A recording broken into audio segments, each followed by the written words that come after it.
السلام علیکم ورحمۃ اللہ وبرکاتہ۔ معزز ناظرین، آپ دیکھ رہے ہیں اردو اسلام۔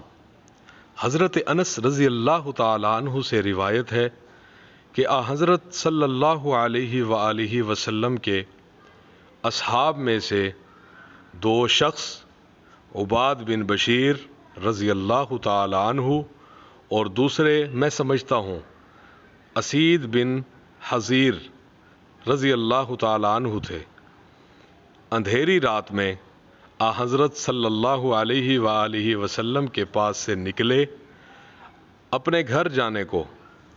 ان کے ساتھ نور کے دو چراغ ہو گئے جو ان کے آگے روشنی دے رہے تھے۔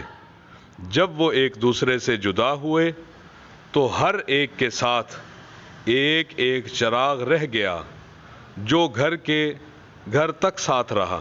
بخاری جلد اول کتاب الصلاۃ حدیث نمبر 449۔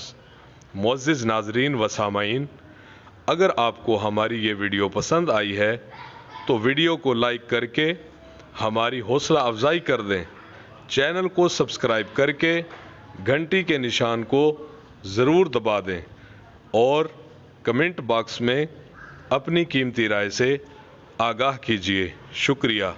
السلام علیکم ورحمۃ اللہ وبرکاتہ۔